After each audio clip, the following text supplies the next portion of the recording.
deebis alaat. Haqara naddaamaa naan jettan daamaa jaamaa naan jettani anatu deebii isin deebis. Hobbaatii maal?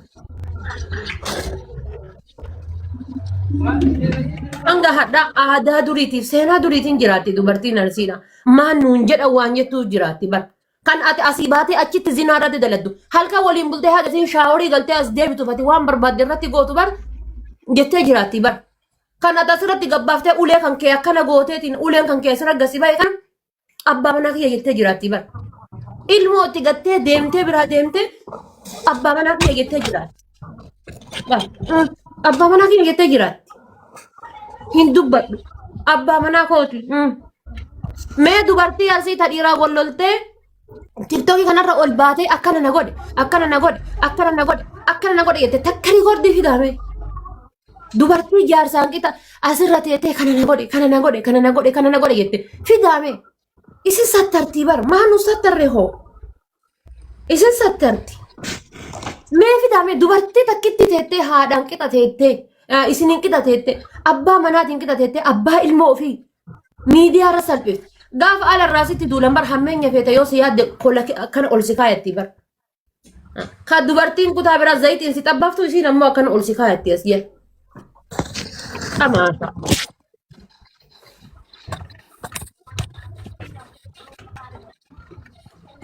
Nuntu qinaa laala. Qoosaa waan biraa godhadha.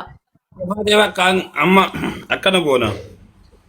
Amma tillee dhiisuu firraa. Namni walumaa galatti akka reefi baadiyyoon jedhe sanii dubartoota arrabsuun sirrii miti. Nama tokko dhuunfaa arrabsuun sirrii garuu immoo nama hunda walitti qabee arrabsuun gaariimi. Ammallee kutaa nama attaa gochuu itti sunoo guddu. Kutaa fakkeenyaa fi yoo arrabsitan dhaltuu kutaa akkana dhaltuu kutaa akkasii hin zirinaanii waa itti sunoo guddu. Kutaa san keessa gaariillee jirti baddullee jirti. Taabbaan fuudhee hunduu abbaaf gaarii ta'uu dandeetti nama birootiif immoo gaarii ta'uu dhabuu dandeessi so walitti qabuun gaarii miti.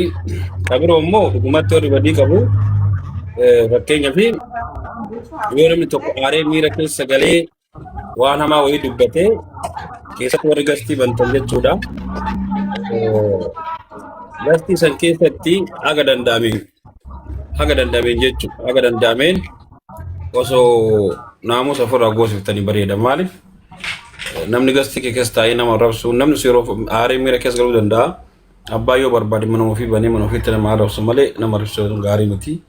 Ijoollee waan akkasillee gootan mee bifooloof jettanii gochuu dandeettanii sirrii miti godhina. Nama saniin aara qabaa tasgabbaa'ee jechuun tasgabbaa'uu dide immoo dhiifamaa amantii namaa kutaa namaa wantoota hawaasaa walitti qabatan mana kiyya keessa ittiin arrabsanii jettanii dhowwuu qabdu. Nama keenya nama arrabsa. Nama arrabsa jechuun miti nama arrabsa akka barbaadetti arrabsa garuu gastii nama keessa taa'een arrabsu. Baaliyyoo wal arrabsan yoo ta'e baaliyyoo namatti jira baaliyyoo arrabsa. Haadha faatiin arrabsa taane haadha faatiin namatti isin arrabsa malee dabree kutaan akkana dubartiin kutaa akkasii amantiin akkana dargaggeessi gaarii jaarsi fokkataa jaarsi gaarii dargaggeessi fokkataa hin jedhu.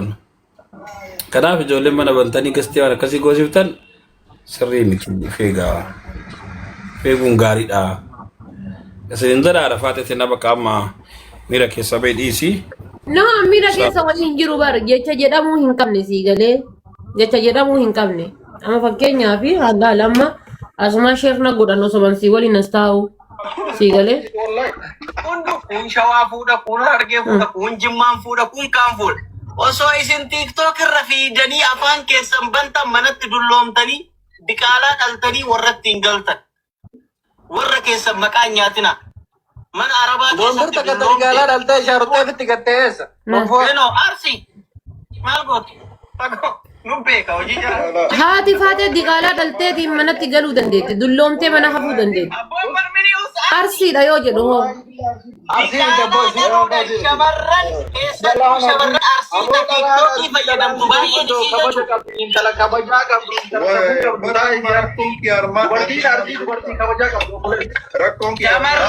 Shamarran sii galaa miti. Shamarran baay'een isii shamarran arsii TikTokii jala deemtee Saraan namarraa dubbatamee. Wallahi Sila kama lafarratanii minni. wallahi Eenaa tololuqa keessattuu kutaa keessan dhugaa asitti badageeffadha.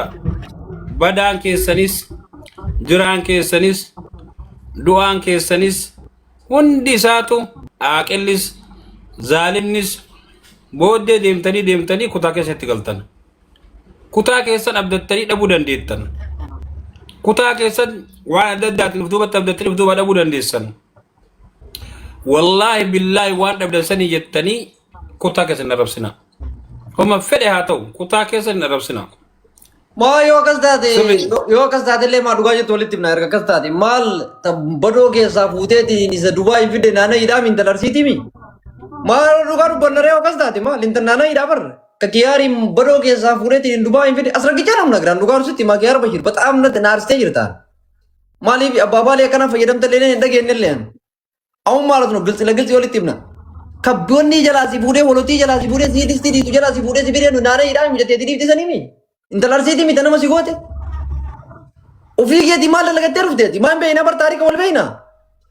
Intoo waan akkanaa gabbaaytiin dubartii arsiitii fama gaafadhu as rakkichaa nama nagreeni. Baaliyyoo konany. Goddanyaa keessi jaaladha si kabaje kan gonnee tadda jette kun jechuudha. Intoo wallaahi lazi waan fokkataa dubbatte. Sigalee sirraallee ne gamoonni akkana atem aktiivistii jenne aktiivistii distii siin jenna moo noom aktiivistii dubartii siin jenna moo aktiivistii dubartiin fuutee Dubaay fidde siin jenna. What's going on bro? That is a big shame. Sirraanee gamoonni akkana maal haati tiyaarsii miti jecha akkana akkami fayyadamtaati sigalee sii miti Isa margaa fasaa arginu isaatu achi diriirfatee bulee galchee arsiidha. Akkasitti akka inni ganda biraatii fuudhettuyyuu waa baay'ee nama haasofsiisa. siiti waan ganda biraati jechuudha hafuura baga fuudhe argee irraa fuudhu bareeda godhe mama waan buuraa dubbataa jiru Wallahi wal gurmeessanii waliin muraatu. Anama gaafa inni fuudhe isa wallahi hedduun gammadeefi baga fuudhe. yaa Fuudhe kana No haadha baadha bar fuudhinsa isaatii miti. ukkoo sanyii Oromoo qilxuu fuudhe wallahi osoo achi biyya san jiraadheetiin jedhe ajaa'ibatti dhiitamee fi hojjedheefiitiin irraa galcha akka obboleessa kiyyaatitti. An fuudhuun isaa nan qaanyeessine bakka barbaade amaara haa fuudhu. Ana baay'ee waan No fuudhinsa isaan jenne bar gaafa amma inni fuudhu sanuyyuu dubartii arsii waliin muranii uffata aadaa iyyuu uffatanii akka inni gammadutti ka uffannee achi kabajaadhaan galchine nu uyyuu bar qaama inni nu arrabsu kana. Namni osoo inni nu argin guruppiin turre bar uffata aadaatiin gosa fakkeessu. Koomentii jalatti wanni akka dubartii ijoollee shamarran maqaa arsii moggaafatte na arrabsitu hin jiru. Ginammoo arsii jedhee dubbachuun ulfaata kaabar. bataam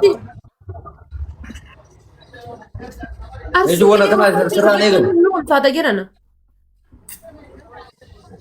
Wallahi sirraan eegamu namni sargii sii godhe illee shamara arsiiti gaafa sargii illee hin beeyta yoo dhugaa arsiitti galee no ati argee irraa fuudhuu kee das nu jedha nutti tola gindammoo jechuudha wayita afaan kam qabdaa afaan kamiin gabbaate jecha akkanaa kee afaan kee keessaa afaa dubartii arsiiti wallahi yoo dhugaa dubbanne wallahi laziin bishaan taarka si kaayee dhugaa hin si fide as rakkicee nu nagdaan matarraa kan milaa si beeka gin jechi akkanaa hadha sirraa baduun jechuudha ilaa yoo milkee amaan miidiyaa kana gubbaa jechuudha ilaa yoo milkee amaan badu kana beeki gabbayeetiin shamara arsii dhiifama gaafa badhaadhan beekta uummanni arsii kun namni aslii yeroo walaatiif dhiifama gaafachiisee nu beektanii dhiira arsiitiif shamara arsiitiin aslii takkaa namni aslii nama takkaa dhiifama gaafatee beekaa beektanii wallaahi laziin jara dhiifama gaafachiise uummanni kun si gabbayee jennaan lafarraa si dabarsa as rakkicee namni dalagachuu hin dandeettu an dhuguma sitti himaa osoo dubbiin tun achi babbagaatiin dhageeffadhu gabbayeetiin dhiifama naa godhaa shamara arsii jedhin rabbii keessatti yoo namana asii taree yennaan namni mana si banatee dibutumaa sirraa fuudhan beektaami.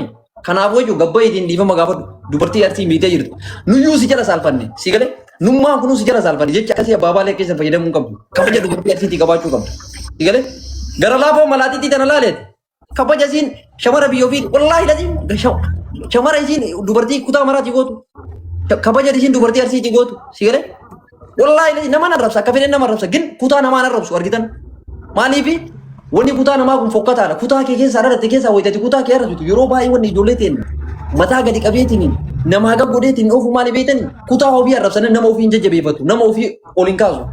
Kutaan biraa garuu badaa ofiitii fi jabaa ofii waliin qabateetiin jechuun kan miskiina muka hudduu ofiisaa ture hadha namni leenca 5 jaatti gadhiisaa jira. Kenna kan waggaa meeqatti Oromoo qabsaa ture kaarsii kun akkanumaa miidiyaa irra jedhan gara laafoon kun nama qallaan isin fakkaata nama bar sammuun isaa ijiiti. Arrabsitanii ofii keessanii namaa gadi bootanii isin jalan taa'u odee isin jala tattaaffatee mataa irraa isin bahe. Isin galee nama keessan hin xiqqeessinaa batalee shamara keessan hin xiqqeessinaa. Xuruullee miti isin irraallee hin bareedu faayidaalee isin hin qabu isin galee kanuma isin jedha itti fufii gara laafoo. Circhaa. Dubbattanii jirtanii amma nama kutaa fi tiraalee dhaabbatan godha dhugaan garuu kutaa fi timiti bakka fedhe dhaabbatan naman Ana saalfachiisu. shamaran hargee osoo jedhe an shamaran hargee na biratti hin tuqurran dhaabaddaanini. Wallahi. Yaa normaalii wanni jiru Shamaran hargee namni tokko tokko shamaran hargee akkana jetti maaliyyoo akkasii jetti haati girgisee jedhan. Shamaran hargee waliin nyaadheen argeani. Waliin nyaadhee waliin bahee waliin galeen argeani. Si galee ummata jechuudha. Keessi isaanii qulqulluuti. Ummata gaafa isaanii dhiyaate jiruun tun sirraa jijjiiramtoo hararge jechuun jechuudha. Si galee dhiiraa dhalaa isaanii jechuudha. Si jijjiirani bataam itti si jijjiiran dhugaa dubbachuudha wallahi. Arsii caala si jijjiirta hararge yoo dhiyaatte arsii caala jijjiiramta arsii caala itti jijjiiramta jechuudha. Si galee si fayyadanii irraa fayyadamta jechuudha. Si galaa miti. Gin ammoo osoo shamarran hararge jedhee haadha gabbayee akkanuma dubbadhaani. Shamarran hararge osoo jechuudha. Si galee arsii jedhee bichaafi miti. Garuu gaafa gadi bayaniitiin muyaan qabdanii maaliyyoon keessan akkasitti ajaaya maaliyyoodha isin warra akkasiiti shamarran arsii warra akkasiiti gaafa jettu ammoo jechuudha deemteetiin jechuudha hallayyaa buuta malee ofirra sin dhiibnu abbaa barbaade ta'e gara laafoo afoo xiyyataan jiru tana ta'e laal gara laafoo afoo kiyya jiru kana haa ta'u shamarran kutaa akkana shamarran arsii akkana gaafa jette anatu gabbeessi afoo dhaabata jechuudha lubbuu xiyya takkitti bakka bu'ee arsii bakka bu'ee osoo hin taane lubbuu xiyya bakka bu'eetiin jechuudha. Shamaran arsii wasakaa xurii hin qabdu xurii ni qabdu maaliin taatu muyaa hin qabdu muyaa hin qabdu dhugaadha yoo marka dubartii arsiitii nyaattee argite taata harka irraa nyaatte illee warruma jechuudha uteela irraan fiiddu sani malee yoo mana keessatti marqitee caccabsaa gootee micciirraa gootee halaqanaa gootee mana keessatti jechuudha yoom jechuudha shameessa dhadhaa seeraan cambiftee urgoo garagaraatiin achi keettee aanan urgoo qoraaftee sabaree qoraasumaan achi keettee yoom si nyaachiftee argite si galee osoo tarara deemtu biyyaa baate tarara osoo deemtu birrrr jettee osoo biyyaa deemtu biyyaa baatee carraan biyya biroo si dhaabee jechuudha erga biyya biraa dhufte ammoo takkaayyuu jechuudha buddeena tirii irraa nyaachuu malee shiroo gana galgala hojjetan qadaadanii firiija kaanii fuudhanii ganama si nyaachisuu malee takkaa waan gaarii hin nyaanne takkaa harka dubartii hin nyaanne takkaa muyaa dubartii hin argine si galee muyaa dubartii hin argine jechuudha. Si galaa miti.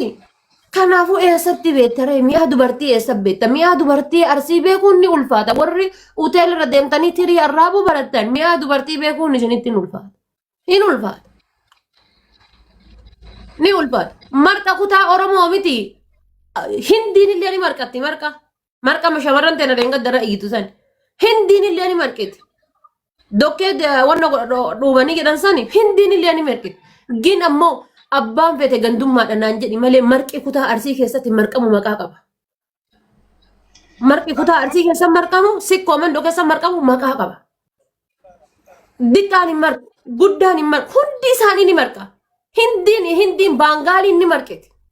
Fuufuu jedhanii kun suudaa wannootti ni nyaatan. Ginka kutaa arsii keessa marqamu maqaa qaba haga kiyyatti. Haga kiyyatti haga haadha xiyyaatitti. Nu kabajaa isin kabajina. Waa isiniin hin jennu. Wallaallee miti saabbaan gaafa cabse ormi irraa buusaa jecha jedhan san. Senegalee jecha jedhan san. Dhibee waa'ee harree san barqisin dhiira kennatu warri arrabni keessa lallalal jedhu kun gabbaatanii ofitti hin galtani waa'ee harree san. Garuu hangaafa waan san isin hin jedhan keessa kiyyanna dhukkubaa bara. Senegalee nu kabajaa isin kabajina. Kiyaar Bashiir jala kana jirta. Hedduu si jaaladha. Hedduu si kabaja. Hadha baay'ee sitti aariya. Dubartiin arsii xurii dhiqachuu hin dandeettu. Dubartiin arsii muyaa hin qabdu. Dubartiin arsii jecha akkasiiti jettee ati nurratti fayyadamtu shame on you. Haati tantee arsiidha. Eegalee akka warra amantii jijjiirateetiin jedhe kan amantii kiristaanaa keessaa gaafa dhufe amantii